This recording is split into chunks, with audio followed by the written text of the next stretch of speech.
principal mecanismo estimulante o regulación es el oxígeno.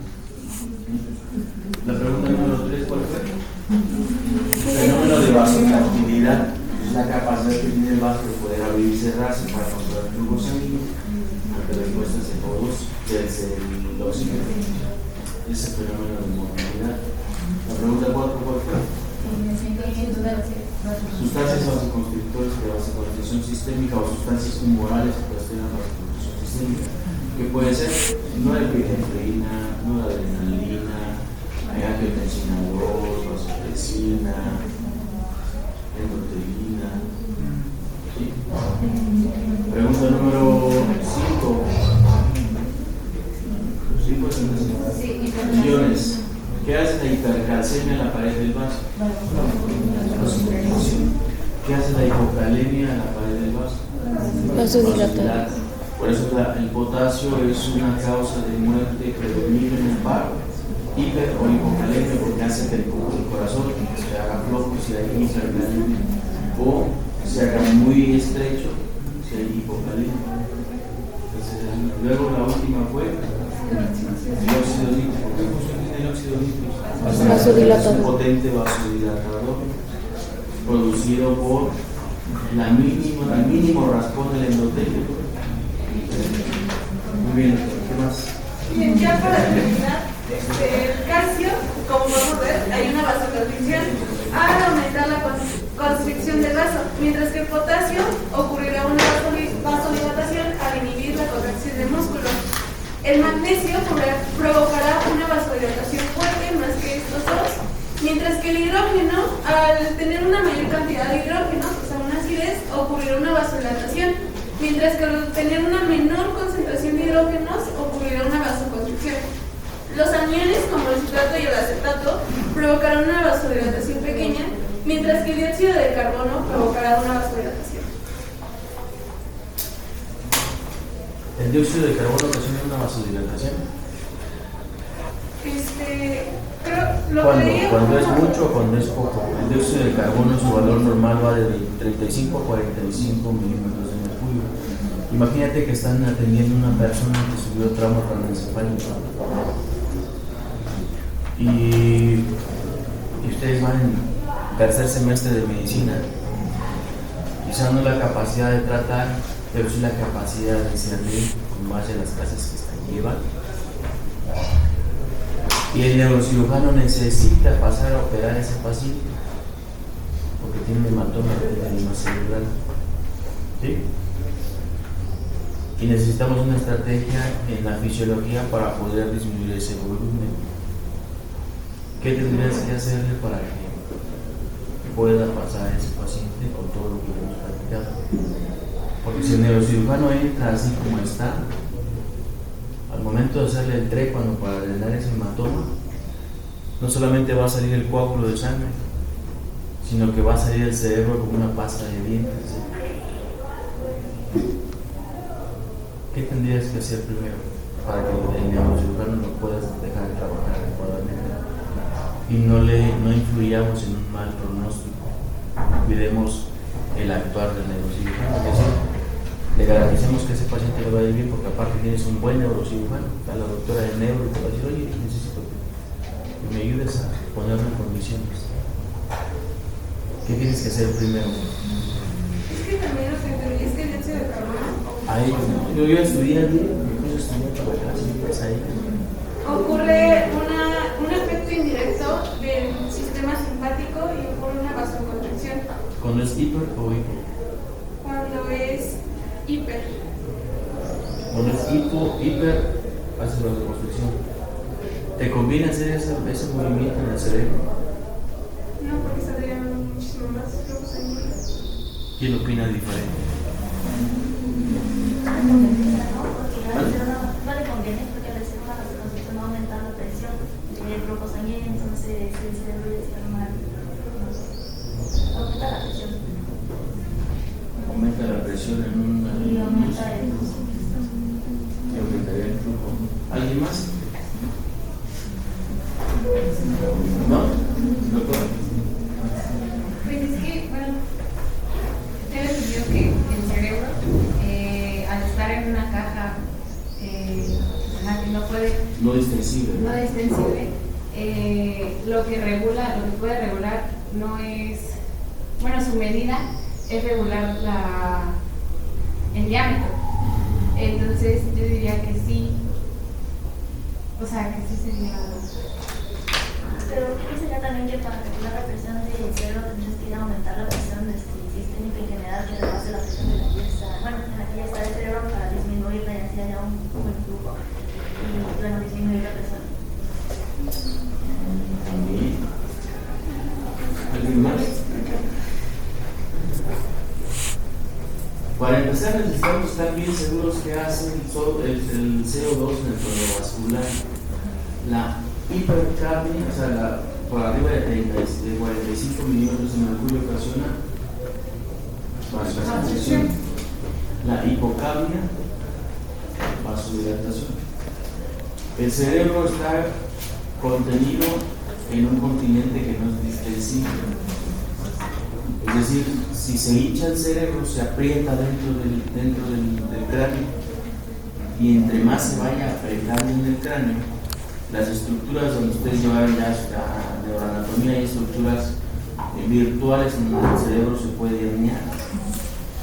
Y si imagínense si ese se está apretando y baja por el agujero magno, va a comprimir todo el tronco y la persona se va a morir, porque ahí están los centros de regulación de la cardíaca y respiratoria.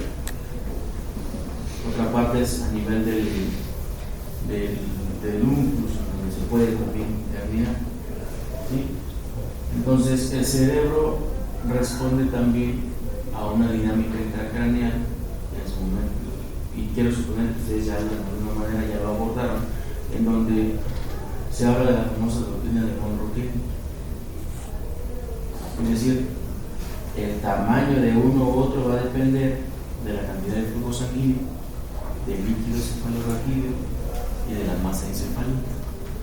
Si yo disminuyo uno, los otros dos aumentan, se van al extremo. O sea, si yo aumento el volumen del cerebro, el volumen sanguíneo va a disminuir el del líquido cefalorraquídeo. ¿Qué tengo que hacer para que ese volumen del cerebro disminuya? ¿Vasocontraer para que disminuya el flujo sanguíneo o vasodilatarlo para que no haya flujo sanguíneo? Porque no me conviene ninguno de los dos al extremo. Si yo contraigo tanto, voy a quedar sin flujo sanguíneo y voy a quedar sin extremo. Entonces la hipocapnia por abajo de 35, realmente a un nivel de 32 milímetros de mercurio, yo juego con CO2, voy a hacer una vasodilatación. Voy a aumentar el flujo, pero voy a hacer chiquito el cerebro. Entonces lo que hacemos nosotros en la práctica es empezar a ventilar para que empiece a barrer CO2, ¿cierto? Y de esa manera usted va a tener la opción de que ese cerebro disminuya el flujo sanguíneo para que no siga aumentando. ¿De qué otra manera pudiera yo disminuir la masa encefálica? Porque lo que busco es, si esta es la tabla interna y este es mi cerebro y está apretando, y si el neuro entra por acá, el cerebro se va a salir. Entonces, ¿qué necesitas hacer, doctor? Bajar el volumen para que haya un espacio considerable para drenar. ¿Qué necesitas hacer aparte de manejar el CO2? ¿Qué necesito hacer para disminuir el tamaño del cerebro? No el tamaño de la cinta.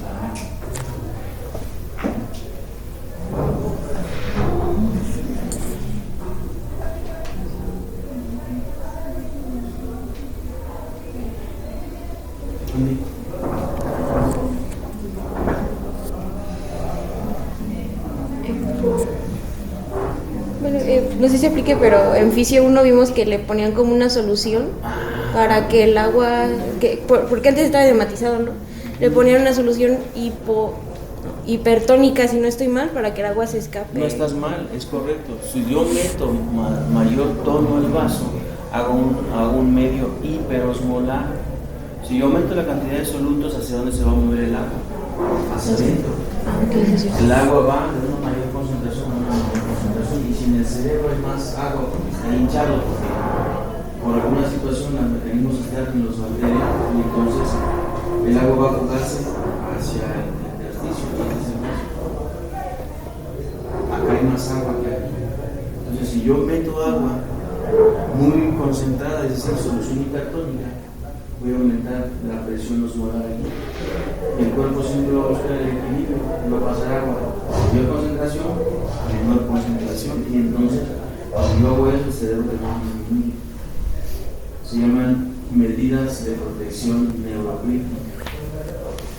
Y nosotros lo podemos estimar, actualmente, antes se me entendía que tenía que meter un catéter en el ventrículo, se llama catéter camino, o catéter de TIC, para que no se craneal. Traban los neuros, lo metían al ventrículo y a través de un monitor medía la presión intracraneal. Ahora lo podemos estimar a través de la medición de la vaina del nervio óptico, por ultrasonido o por tomografía. Ya hago mis cálculos y saco la regla de Miller, de cómo solución hipertónica, pero los pacientes están dilatados para que empiecen a funcionar. ¿Por qué se dilatan? Porque es tanta el crecimiento y la presión que por donde salen los orificios aparentes de los nervios, el tercer par, pues está aplastando. Y ese nervio lleva una rama para el iris, es el que permite el reflejo positivo. Cuando está presionado, la pupila se dilata, tiene una miliasa. Si yo aumento esa solución, doctora, lo que va a pasar es que voy a disminuir el volumen y va a dejar de pisar esa protuberancia. Creo que por ahí sale, ¿no? Y probablemente la protuberancia, sí. La doctora por ahí lo dice en la palabra. Como en 2012, y entonces voy a disminuir eso. Entonces tú estás jugando, tú estás utilizando, ya ustedes están utilizando los conceptos que ya estamos practicando. ¿Qué pasa si yo aumento el CO2? Y eso, cuando ustedes vayan a la práctica, ¿qué pasa en una persona que tiene asma y está reteniendo CO2?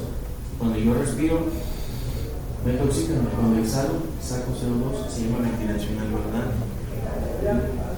Cuando yo respiro tan rápido, ¿qué va a pasar con los CO2? ¿Se va a acumular? ¿Qué pasaría si yo les pongo a respirar? Vamos a sacar alcalosis respiratoria, ¿por qué? Porque estás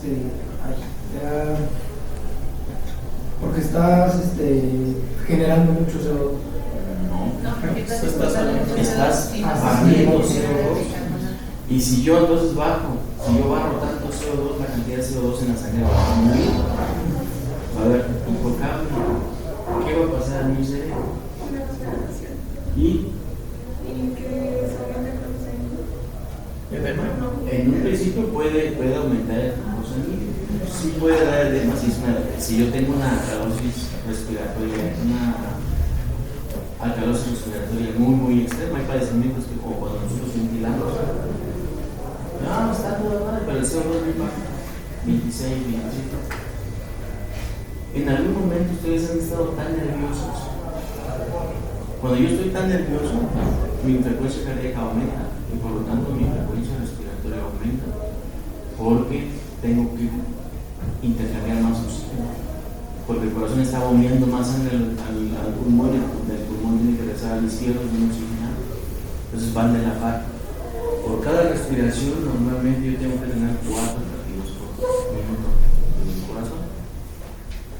En algún momento, cuando están tan nerviosos o tan ansiosos o tan preocupados, no les ha llegado a pasar que como que les duele la cabeza y como que sienten hormiguitas en la cara. Eso se debe al mal manejo del CO2. Cuando es tan extremo el problema, hay personas que están tan nerviosas y tan agitadas que llevan arriba, así, con las manos duras. Y eso tiene que ver por el CO2. ¿Puede pasar? Sí puede pasar. No hay problemas no fisiológicos como las crisis de conversión. Y simulan como si fueran crisis convulsivas, entonces uno está pasando en anticomisares y no funciona. empiezas a hablar con ellos, a tranquilizarlos. Es más, les pones la famosísima bolsita del doctor Chapatín. Exhala y ese CO2 lo vuelve a inhalar. Es un circuito de reinhalación y aumentas el CO2. ¿Y qué crees que pasa? Ya no siento aquí en la cara las hormiguitas. El dolor puede hiperventilar y estoy jugando con CO2. ¿Sale? ¿Dudas? ¿Comentarios? ¿Aportaciones? No. Muy bien, doctora, ya dije mi introducción. ¿Qué más? ¿Ya es todo? ¡Wow!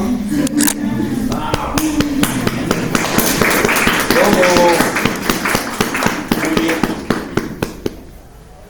Entonces, se dan cuenta, doctores, poco a poco, cada vez entre más vamos nosotros platicando sobre la fisiología de la circulación, nos vamos adelantando un poquito más de esos conceptos que les van a ser útiles en la práctica y les van a ser útiles en el semestre. Si ustedes comprenden bien la fisiología, la fisiopatología no se les va a hacer muy difícil. Porque son conceptos básicos que si ustedes hacen esa gran pregunta cuando están leyendo eso, dicen, ¿qué pasaría si me llevo al otro lado? ¿Qué pasaría si fuera yo? ¿Qué pasaría si ustedes tienen un paciente de 47 años que acaba de tomar 2 o 3 días y lleva 30 años tomando? Y tiene insuficiencia hepática y el hígado es la principal máquina para formar proteínas y las proteínas, como ustedes bien saben, son muy importantes para muchas funciones, dentro de ellas coordinación. En esos pacientes con esas características, ¿qué pasaría con el equilibrio de Stanley? ¿Qué pasaría? Pues habría pérdida de la presión osmótica y el líquido se iría hacia el intersticio. ¿Y cómo crees que es así? Pues edematizado. ¿Qué pasaría con la coagulación de esa persona?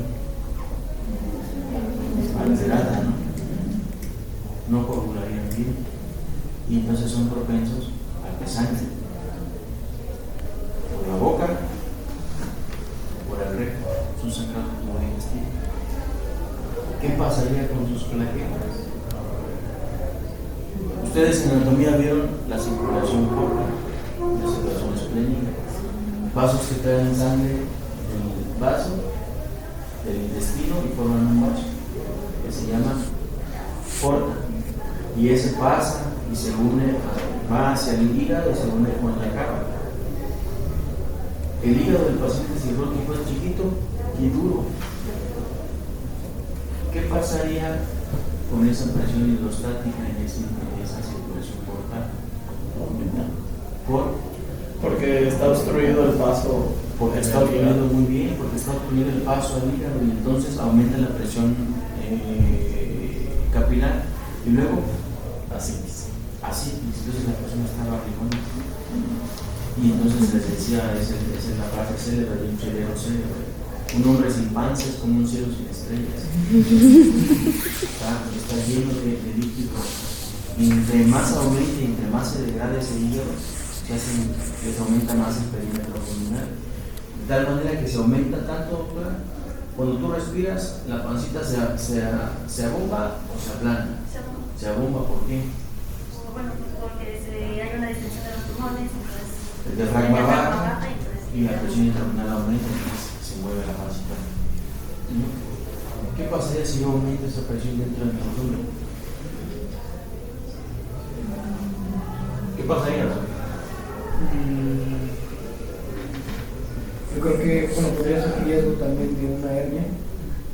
Tendría que tener mucha presión para poder abrir los haces de los rectos. Podría ser, pero tendría que tener mucha presión para que pueda romper eso. No podría respirar. No podría respirar, muy bien. La mecánica ventilatoria se va a ver afectada porque entonces no se expande.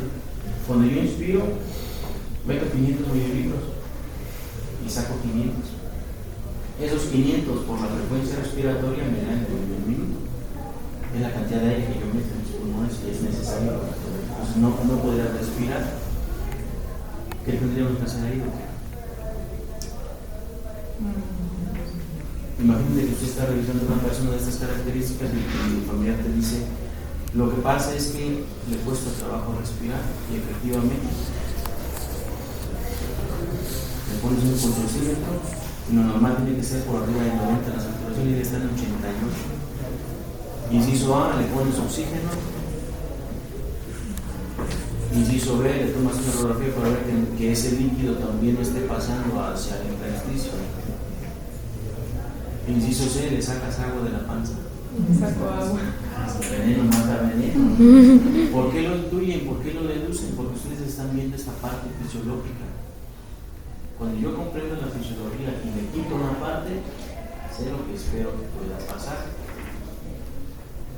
Y entonces aquí estamos jugando como dinámica de la circulación, equilibrio de Starling. Ustedes ya conocen las presiones de Starling. Ya saben cuál es la presión de filtración neta y la presión de absorción neta. ¿Dudas? ¿Qué es lo relevante de este capítulo? Del que acabamos. Sí. Este es el 18. ¿Ves el vecino?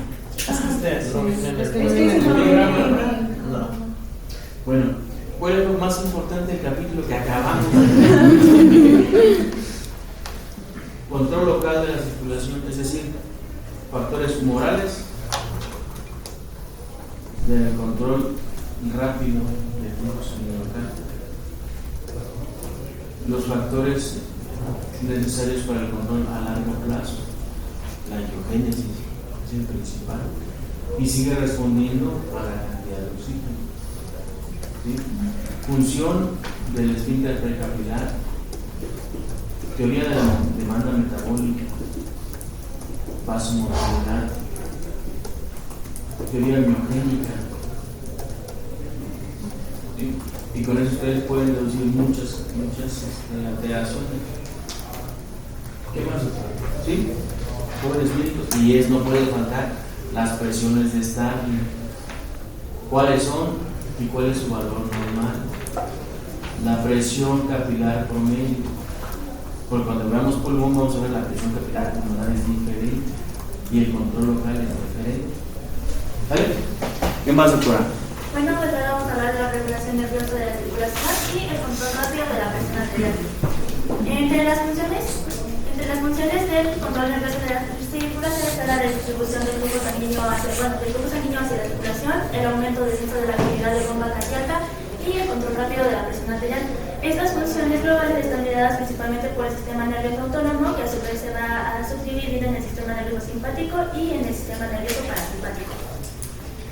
En cuanto a la distribución del sistema nervioso simpático, se nos menciona que las filas nerviosas vasoconstrictoras simpáticas van a surgir a partir de se originan en la médula espinal y en la médula espinal y van a entrar a través de cada uno de los nervios de esta, en los nervios torácicos y uno o dos lumbares. Ya estando aquí, las cadenas simpáticas se pueden dividir, pueden tomar dos caminos en la circulación. El primero de ellos es inervar es inervar a las vísceras y el corazón, y el segundo es inervar a los vasos periféricos. En los vasos van a estar inervados en su totalidad por la vasoconstricción simpática, tanto las arterias como las arteriolas, las venas y las venulas, a excepción de los capilares. La inervación simpática de las arterias y las arteriolas va a hacer que en estas haya un aumento en la resistencia del flujo y un aumento en la presión. Y en las venas esto va a causar que haya una disminución del volumen de este vaso, y recordar que las venas fungen como reservorios sanguíneos. Al haber una disminución de su volumen va a hacer que la sangre vaya hacia el corazón. Además, también el sistema nervioso parasimpático va a tener una función mínima en el control de la circulación. Sus fibras se van a originar de igual manera en la médula y van a llevar hacia el corazón. En cuanto al sistema de vasoconstricción simpático y del control por el sistema nervioso central, se nos menciona sobre el centro vasomotor, el cual está localizado en la sustancia reticular del bulbo, como se puede observar aquí está una chica un poquito más posterior de la protuberancia. Nuestra bibliografía menciona que no se conoce muy bien la organización de este centro vasomotor, pero sí les trata tres áreas de importancia. La primera de ellas es el centro vasoconstrictor, el cual las neuronas que se originan en esta zona van a viajar desde el centro vasoconstrictor vasomotor hacia la periferia. Después, a la zona vasodilatadora, las neuronas de estas zonas van a dirigirse hacia arriba, hacia el centro vasoconstrictor, para lograr tener una función inhibidora sobre el centro vasoconstrictor. Y la tercera zona era la zona sensible, que va a mediar o modular la zona tanto vasoconstrictora como la zona vasodilatadora. ¿Hasta aquí hay alguna duda, jóvenes médicos? ¿No? ¿Todo bien? Yo sí tengo una duda. Entonces, cuando una persona pierde volumen, doctora, de manera inicial, ¿qué pasaría con el sistema simpático? El sistema simpático, una persona pierde volumen, el sistema simpático se va a activar, provocando una vasoconstricción para compensar esta pérdida de volumen que se llama unión de corazón. Okay. ¿Qué pasaría con el volumen latido, doctora? Aumentaría. Okay. Porque al haber un mayor flujo sanguíneo, también aumentaría, hay un mayor flujo sanguíneo y va a haber una mayor latido. ¿Qué efecto tiene el sistema simpático en el corazón? Inotrópico, cronotrópico, lucitrópico, palmotrópico o tomotrópico. El volumen latido disminuiría porque estaría activado el sistema simpático y por ende habría una mayor descarga por el volumen llenado. Aumenta porque hay mayor retorno por la constricción del volumen. Aumenta porque si la doctora está diciendo que el simpático hace una vasoconstricción de manera inicial, ¿quién es el mayor desarrollo? Voy a tratar y voy a hacer como alguna vez y voy a aumentar el flujo, voy a aumentar la precarga. Luego, doctora. Es que, el simpático todo eso va a llevar el flujo hacia el corazón y el corazón va a empezar a latir, va a aumentar el ritmo. Entonces, justamente por eso va a empezar una taquicardia, el volumen latido ya no va a ser, va a aumentar porque el corazón no está contrayendo, no lo está expulsando por queda claro. Si yo aumento la frecuencia cardíaca y lo multiplico por el volumen sistólico, es igual a la gasto cardíaco. Entonces, en un principio, el cuerpo se va a depender. Si yo aumento la frecuencia cardíaca y les hacen un cuestionario y algunas preguntas con el corazón, ¿qué pasa si yo aumento la frecuencia cardíaca con el gasto cardíaco? Aumenta. Si yo tengo 100 latidos por minuto y expulso en cada latido 70 mililitros, ¿cuál es mi gasto cardíaco esperado? 7.500. Mi gasto cardíaco normal va en promedio 5.000. 7.500, estoy aumentando el volumen. Entonces viene la otra pregunta obligada, doctora. En una persona que está perdiendo volumen, ¿qué te gusta, sangrado o deshidratación? Deshidratación. ¿Cómo esperarías encontrar inicialmente la presión arterial? Elevada. ¿Por qué? Porque ya aumentó la constricción de la mayor. Acuérdate que la presión arterial es nivel de la familia de la circulación. Ella tiene varios mecanismos que hace. Está aumentada, puede ser porque aumenta según el gasto cardíaco, pero también está aumentada porque si yo estoy perdiendo volumen y está así, lo que va a hacer tu sistema simpático es cerrarse y adaptarse a ese volumen. Y en cuanto yo me adapto a ese volumen, la fuerza que está ejerciendo el líquido sobre la presión se mantiene, es decir, la presión arterial se mantiene. ¿Sí, doctora? Por eso aumenta, hay una vasoconstricción periférica, pero también aumenta porque me aumento la frecuencia cardíaca y aumento el gasto cardíaco. ¿Sí? Y entonces, la tercera pregunta obligada. ¿Cuál es el signo más temprano de la hipovolemia? Con eso que hemos platicado. Taquicardia y más tarde. Bradicardia. Bradicardia es un tardío, sí, totalmente de acuerdo, pero el más tardío, donde ya todo el mundo dice, sí se ha deshidratado y está muriendo. Sí está chocado. ¿Cuál creen que sea el último que se pierde? Porque cuando yo estoy perdiendo volumen, mi sistema simpático está a su máxima expresión. Y entonces la máxima expresión implica aumentar la frecuencia cardíaca, hay vasoconstricción periférica, voy a estar pálido, voy a empezar a sudar frío porque estimulo las glándulas sudoríparas, el llenado capilar va a estar retardado porque está tanta la contracción periférica, porque está garantizando sangre hacia el cerebro, el corazón y el riñón. ¿Qué pasa cuando ya se deja de poder decir? El cuerpo ya no tengo más catecolamiento, ya no puedo más en esta pérdida de volumen, entre más aprieto se sigue perdiendo volumen, entonces ya no alcanzo a cerrar. El vaso, parece que el vaso tiene cierta tolerancia.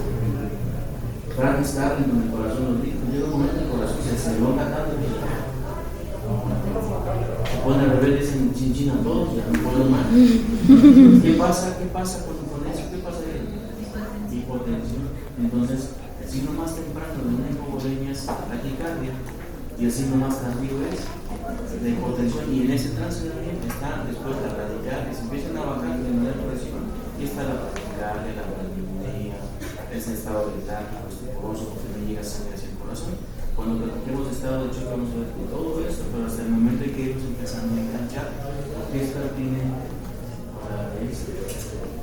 Entonces la importancia que ustedes están transmitiéndonos es que hay que interpretar, puede pasar.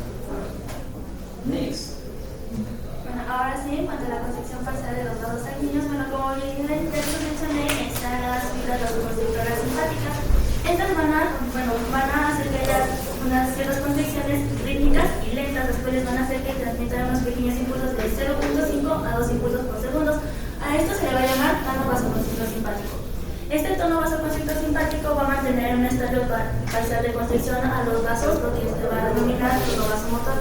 En esta gráfica de aquí se ve identificado cuál es el cambio del tono vasoconstrictor.